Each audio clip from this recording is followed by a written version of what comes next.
Hello, friends, and welcome back to Stories About Entitled People. Seriously, there are 100 different things he could have done to go to jail. But this guy chose to get on our OP's nerves.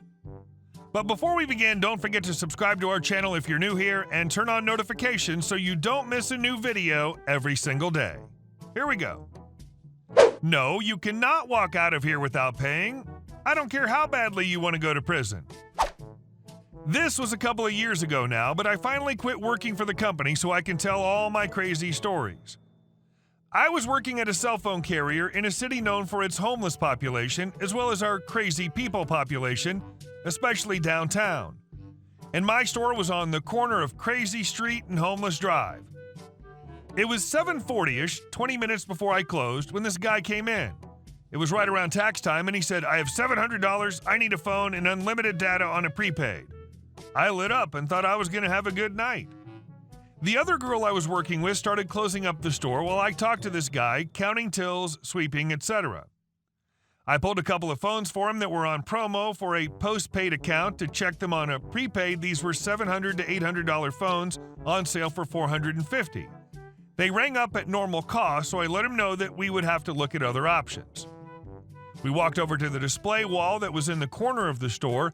I'm standing with my back to the corner, he's standing so that I'm basically blocked in that corner. I didn't think much of it, as it's a pretty normal thing when I'm showing him devices, until he says, "I've been lying to you this whole time." I thought I misheard him, so I said, "Huh?" He repeated, "I've been lying to you this whole time. I don't have any money. I don't want a phone. I'm supposed to be at the pool with my kids.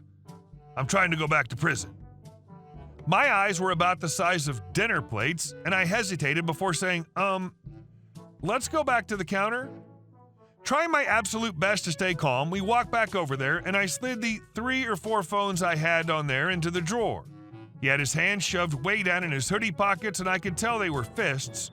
I couldn't tell if he was holding anything, and it was making me pretty nervous, but until you show me a weapon, I'm not one to budge. We had this conversation. Guy: "Just give me the phones." Me: "No." G: "Just give me the phones, it'll be fine." Me: "No, I'm not going to do that." G: "Why not?" Me: "Because they're mine. If you pay me for them, you can have them. I'm not just going to let you walk out of here with my phones." G: "Just give them to me. I'll go sit outside on the curb. You can call the cops. You'll get your phones back and I'll go to prison." M: "No, you're absolutely not worth my job and I'm not going to give you these phones." G: "Just give them to me." Me, laughing at this point: "No, you're not going to cost me my job." G: "You won't get fired if I'm stealing from you." M: "Well, me handing them to you wouldn't be you stealing them. It would be me handing them to you. So that's a hard pass, dude. Just leave. It's well past closing, and I think we're done here." G, getting frustrated: "Why won't you just let me go back to prison? Just give me the phones." Me: "No, just leave." He actually did leave at that point, and so did we. The other girl looked at me and said, "That was the ballsiest thing I think I've ever seen." I would have just given them to him. I told her that if he had shown me a weapon, sure, but I'm not going to just hand out $1,600 in phones for no reason. I was shaking like a chihuahua in winter, and we forgot to set the alarm. I called our manager and told him we forgot to set the alarm because of everything that had happened. He just kept asking if I was okay. I told him I was, and he said, "Okay, then everything will be fine." We never saw the guy again, so I guess maybe he got what he wanted and ended up in prison. And our second story. Wine retail. Do you know my uncle? I work as a buyer for an extremely busy wine and spirits store in one of the wealthiest neighborhoods in America, located on the ground floor of a high-rise.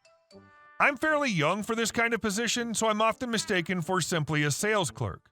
I'm incredibly proud of the variation and breadth of the selection I've steadily built over the years here. I always do my work in the front of the store at the end of the counter so that I can hand sell these things I care about and talk to the thousands of clients I've gotten to know around here, most of which are friendly and awesome. I'm always happy to share my knowledge with anyone who wants to know anything about anything, whether their budget is $1 sign or $4 signs. It's a point of pride for me to make it fun and accessible because I didn't grow up in this world at all, and I know people can be intimidated by a fancy-looking wine and spirits store. Anyway, I'm usually gone by 6 p.m. because most of the work is meeting with vendors and producers, checking inventory, and making orders during the day. Sometimes I stay later if we have a representative hosting an in-store tasting for the public, just to catch up with them, shoot the breeze about the biz, and chat about whatever items being sampled that night with after-work clients. It's totally casual, fun, and a friendly affair. The crowd definitely changes around the area the later it gets, so I try to be gone before the crazies come out. At the end of the day, it's still a liquor store, so you're going to get some wackos every now and then. You just got to learn to spot them and how to deal with whatever brand of crazy they happen to be, doing what you can to get them out the door as soon as possible. I'm getting ready to leave, and a group of 3 young people comes in. 2 of the group are totally silent, but acting kind of twitchy.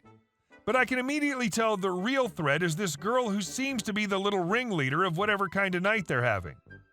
So she stomps right up to the few people gathered around the tasting area and demands to me, "Do you know my uncle? He lives upstairs. He shops here all the time. I need to get him a gift." I say, "Maybe. What's his name? I can look up his purchase history and recommend something based on that." She goes, "I don't want to give out his name. You should know him already. How long have you even worked here? I've never even seen you before." Slightly bewildered, I say, I've worked here for 2.5 years, but I'm usually only here in the daytime, so maybe that's why you haven't seen me?" She rolls her eyes and dramatically groans. I try to steer it back to solving the "who's your uncle" issue and ask, "Do you have a picture of him? I might be able to recognize him that way." She is highly annoyed at this point and is muttering things under her breath as she scrolls through her phone. The picture she comes up with is a blurry, poorly lit one of him wearing sunglasses with a Snapchat filter of the mouse ears and nose overlaid. I can't believe it. How on earth am I supposed to identify a person depicted that way? I scrutinize the image and struggle to run through the thousands of people I see day in, day out trying to solve this puzzle before relenting. "I'm sorry, I really can't recognize him in this picture." This, of course, causes her to absolutely lose her mind and enter rage mode. She starts yelling about how her uncle totally shops here all the time and she can't believe this, and so on and so forth. Meanwhile, her silent, twitchy friends are now frowning and exchanging confused, slightly afraid, and embarrassed glances with each other. I abandon trying to solve the uncle puzzle and try to simply recommend literally any wine. I mistakenly try to calm the situation by saying, "I'm only trying to help you." She, of course, again rolls her eyes and groans loudly, stomping away, yelling, "I'll just pick something myself. God." The representative for the tasting, the other employees, and the other clients in the store are now at this point all standing in stunned silence, watching this terrible scene going down and giving me looks of sympathy. I see what she's picked as she checks out at the register with my colleague. It was a sparkling rosé I would have been happy to point out, one that was an early pick for me that I've seen take off around here. The snarky pettiness in me wanted so badly to snidely comment, "Well, it looks like you're going to take my recommendation whether you like it or not, because I picked every wine in this GD store, you miserable little bee." But instead I just shouted, "Enjoy your night," as she stomped out the door, causing her to groan loudly once again. And our last story. I closed the tunnels behind my house. 3 years ago, I bought a house a few towns over from where I grew up. A few months after I moved in, I discovered that in part of my backyard that's woods, there's a series of connected tunnels with 3 entrances, one that lets out to my house, one that lets out to the very back of the property owned by a local private school, and one that lets out about a quarter mile from a major train station in my area. There's no mention of it in county records, but from what I can tell, about 80% of it is technically within my property lines. It was obviously abandoned and in disgusting condition. I grew up hearing crazy stories about tunnels deep in the woods where crazy and super illegal things happened, but there was never ever any proof, and it just sounded unbelievable. Maybe some of that was true after all. I spent a few months cleaning it and trying to figure out what I should do about it. If the stories were even half true, it was a massive safety risk to leave open. I landed on the idea of gating as much of it as I could just to lower the risk of unsafe activities and while still allowing me and my family and friends to use it. I engaged a lawyer about it, and he agreed that not only did I have the legal right to gate the parts of the tunnel that are on my property, but that it would be the responsible thing to do, as it could be a liability for me if illegal things happened there. I got to work and had custom gates built and installed. I gated right at the entrance to the house entrance, had measured out where to do it for the other two entrances, but I ended up meeting with the principal of the school, and he asked me to just go ahead and gate the entrance because they wanted it inaccessible. So that's at the entrance as well. The gate at the train entrance is a little over 7 feet in. I made sure that the gates covered the entire entryway, and each one has a safety latch so someone that was inside could easily get out. I feel a lot better knowing that it's now not accessible to just anyone or anything, but now some of the neighbors who had, I guess, been using it have noticed that the party's over and they're not happy. They say it was their route to take their kids to school and to get to the train. I don't buy it, because it's not super obvious that it's there, and from the way I found it, it had clearly been abandoned by anyone even slightly reasonable for decades. I'm not willing to reopen it, and now I'm getting accused of blocking a public easement and just being a bad neighbor. Hey guys, thank you all for watching the video. I'll see you in the next one.